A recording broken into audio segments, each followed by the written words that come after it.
Rest या कोई object या कोई बॉडी आपके पास रेस्ट पे कब होगी, जब वो अपनी जो पोजीशन है उसको टाइम के साथ चेंज नहीं करता है। यहाँ पे क्या है, if the position of the object does not change with respect to time then the body is said to be in rest. मतलब टाइम चेंज हो रहा है लेकिन जो आपके पास जो बॉडी है या जो ऑब्जेक्ट है वो अपनी पोजीशन को चेंज नहीं कर रहा है। जैसे यहाँ पर चेयर पड़ी है, अब अभी भी यही है, शाम तक भी यही होगी, जब तक हम इसको क्या है खुद नहीं उठाते ये अपनी पोजीशन को चेंज नहीं करता है। या आपके पास जैसे माउंटेन्स है, आपके घर के आसपास बड़ी बड़ी स्टोन है, अब जब तक उनको हिलाएंगे नहीं या कोई एक्स्ट्रा फोर्स नहीं लगा रहा है तो अपनी पोजीशन को चेंज नहीं कर रहा है। मींस टाइम चेंज हो रहा है, जैसे अभी 9 बजे फिर 10 बजेंगे, शाम तक टाइम चेंज हो रहा है, लेकिन जो ऑब्जेक्ट है वो अपनी जो पोजीशन है उसको चेंज नहीं कर रहा है। इसका मतलब वो ऑब्जेक्ट आपके पास क्या है, रेस्ट पे है। एग्जांपल, टेबल, चेयर, स्टोन, और आपके पास एक बॉल है, etcetera are example of a rest. Next आपके पास क्या है, motion. If the position of the object changes with respect to time, means time के साथ वो क्या करे, जो अपनी पोजीशन है उसको भी क्या कर रहा है, चेंज कर रहा है। Then the body is in the state of motion। Example, जैसे बसेस है, 8 बजे सुंदरनगर में है, 9 बजे मंडी में पहुंच रही है, मींस टाइम के साथ वो अपनी जो पोजीशन है उसको भी क्या कर रहा है, चेंज कर रहा है।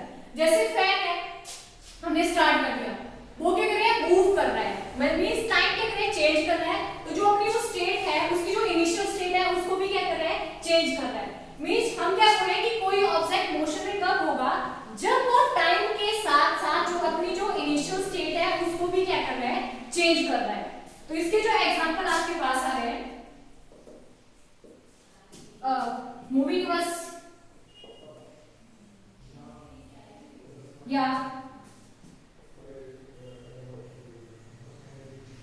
Moving train etcetera. ये एग्जांपल है हमारे पास क्या है, मोशन के एग्जांपल। उसके बाद अब हम डिस्कस करेंगे कि अब तो हमने बताया कि जो बॉडी है वो टाइम के साथ क्या करेगी, अपनी जो इनिशियल स्टेट है या अपनी जो पोजीशन है उसको क्या कर रहा है, टाइम के साथ क्या कर रहा है, चेंज कर रहा है।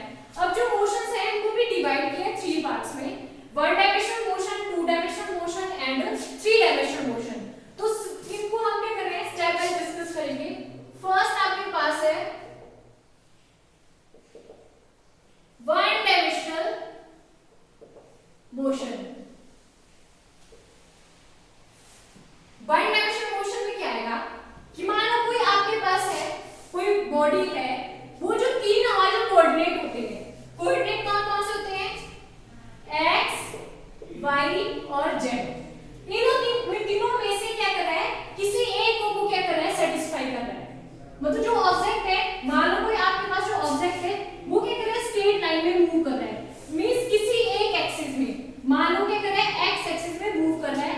यहाँ पर आपके पास क्या है, ओरिजिन है, जब वो यहाँ ओरिजिन से चलना स्टार्ट कर रहा है उसकी जो इनिशियल स्टेट है कितनी है, 0, टाइम भी क्या है, 0 है, पोजीशन भी कहां इसकी 0 है।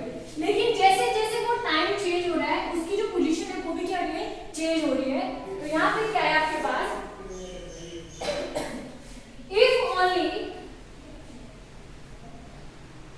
only one of the coordinate, if only one of the coordinate out of the 3 कौन से हैं, x, y और z कोऑर्डिनेट, मतलब तीनों में से किसी एक जो एक कोऑर्डिनेट है वो क्या कर रहा है, किसी ऑब्जेक्ट की जो पोजीशन है विद रिस्पेक्ट टू टाइम वो क्या कर रहा है, सेटिस्फाई कर रहा है, उसको क्या बोल रहे हैं, 1 dimensional motion. if only one of the coordinate out of the three coordinates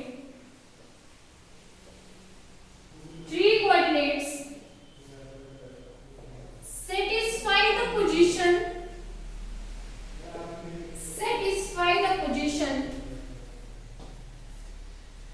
of the object या of the body with respect to time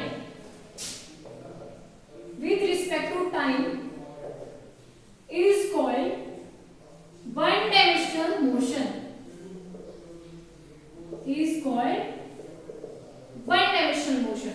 इसके एग्जांपल आपके पास क्या है?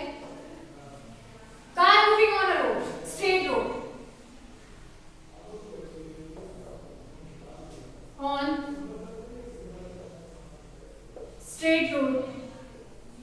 या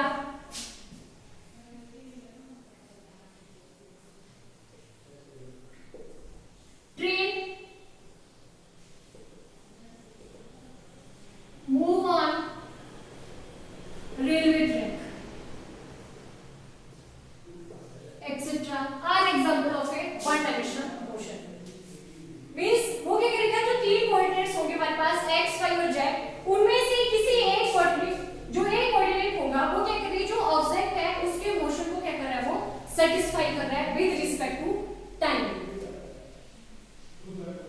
मींस उसके मोशन को क्या कर रहा है, स्पेसिफाई कर रहा है, उसको क्या बोले, वन डायमेंशनल मोशन.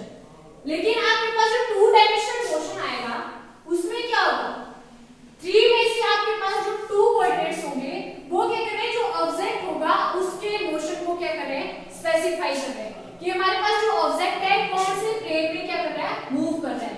अब जरूरी नहीं है कि वो x और y को ही बताएगा, वो x और z प्लेन में भी आ सकता है. मींस तीनों में से किन्हीं दो प्लेन, जो दो प्लेन्स होंगे वो क्या कर रहे हैं, उस बॉडी की या उस ऑब्जेक्ट की जो पोजीशन है या उसमें जो मोशन है उसको क्या कर रहे हैं, स्पेसिफाई कर रहे हैं. याद भी गया, if the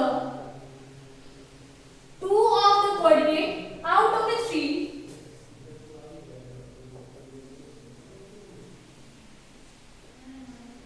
specify the position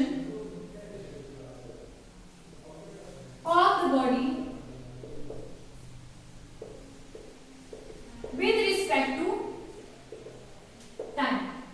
यहां पे हमने ले लिया, जैसे x प्लेन है, ये ओरिजिन आ गया और ये क्या है, y आ गया. अब मान लो आपके पास है जो ऑब्जेक्ट है या कोई बॉडी है यहां पर है, इस पॉइंट P के ऊपर है. x एक्सिस में हमने पॉइंट्स लिए 1 2 3 4, y एक्सिस 1 2 3 4. जब हम इसकी पोजीशन को स्पेसिफाई कर रहे हैं, इसको हमने क्या किया, यहां पे इसके साथ ज्वाइन कर दिया. तो जब हमने इसके पॉइंट्स को देखा यहां पर, तो पॉइंट P के ऊपर इसकी जो x का कोऑर्डिनेट है वो कितना है, 2, और y का कोऑर्डिनेट कितना है, 2. तो यहां पर आपके पास क्या कर रहा है, ये जो पॉइंट है, ये जो ऑब्जेक्ट है, इसको स्पेसिफाई, इसकी पोजीशन को स्पेसिफाई करने के लिए हम जो कोऑर्डिनेट यूज कर रहे हैं वो टू कोऑर्डिनेट्स का यूज कर रहे हैं, x और y. तो ये आपके पास किसका क्या आया, टू डायमेंशनल मोशन, जिसमें हम क्या कर रहे हैं, तीन में से दो कोऑर्डिनेट्स को यूज कर रहे हैं किसी ऑब्जेक्ट की पोजीशन को स्पेसिफाई करने के लिए. तो इसके जो एग्जांपल आपके पास है वो आपके पास है insect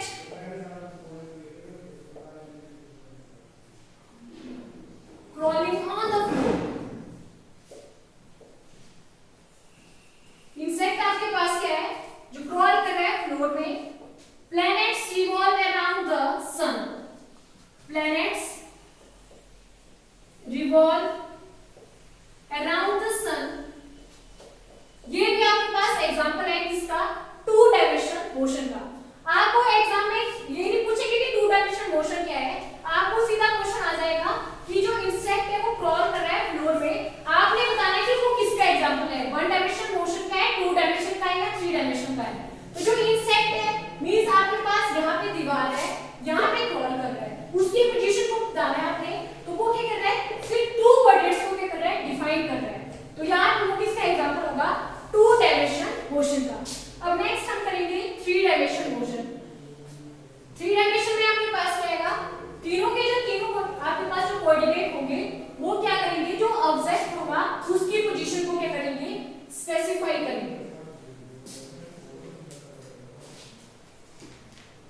is called three-dimensional motion.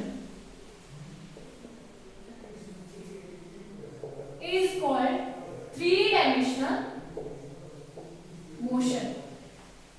Example आपके पास है, जैसे एरोप्लेन फ्लाई करता है स्काई में, वो भी किसके एग्जाम्पल आपके पास थ्री डायमेंशन का है.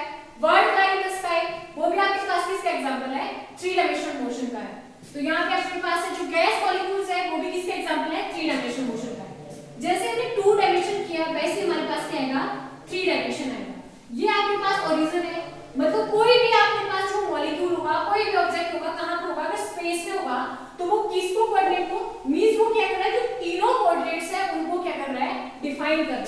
जैसे मान लो आपके पास यहाँ पे पॉइंट P है 1 2 3, यहाँ पे 1 2 3 4, 1 2 3, यहाँ पर क्या आपके पास है 1 2 3 4. अब इस पॉइंट P की वैल्यू देखनी है हम यहाँ से, जब इसकी पोजीशन देखेंगे तो इसके जो कोऑर्डिनेट्स आपके पास आते हैं, अब x की वैल्यू कितनी है 3, y की वैल्यू कितनी आ रही है 3, और आपके पास जो z की वैल्यू कितनी आ रही है 2. मींस ये क्या कर रहा है, जो तीनों के तीनों जो कोऑर्डिनेट्स है इनको क्या कर रहा है, स्पेसिफाई कर रहा है. तो इसके जो आपके पास जो एग्जांपल है, गैस मॉलिक्यूल, गैस मॉलिक्यूल्स है, bird flying in the sky, in the sky, aeroplane fly in the sky, etc. are the example of a three dimensional motion. आज हमने डिस्कस किया स्केलर क्वांटिटीज क्या होती है, वेक्टर क्वांटिटीज क्या होती है, डिस्टेंस क्या है, डिस्प्लेसमेंट क्या होती है, रेस्ट क्या है और मोशन क्या है. और मोशन में हमने डिस्कस किया one dimensional motion, two dimensional motion और थ्री डायमेंशनल मोशन. आपको जो क्वेश्चन आता है पूछते हैं कि आपके पास जो सबसे इंपॉर्टेंट है कि इलेक्ट्रिक करंट क्या है, स्केलर क्वांटिटी है, वेक्टर क्वांटिटी है. तो आपने वहां पे कंफ्यूज नहीं होना है कि जो करंट होता है उसमें तो डायरेक्शन होती है, पर हम वहां पे स्केलर क्वांटिटी क्यों बता रहे हैं इसको, क्योंकि हमारे पास वो जो वेक्टर अलजेब्रा के जो लॉज होते हैं उनको वो फॉलो नहीं करता है, इसलिए वो क्या है, स्केलर क्वांटिटी है. और आपको जो क्वेश्चन आते हैं वो आते हैं थ्री डायमेंशनल मोशन से. आज इतना ही है, कल हम स्पीड और वेलोसिटी के बारे में डिस्कस करेंगे. Thank you.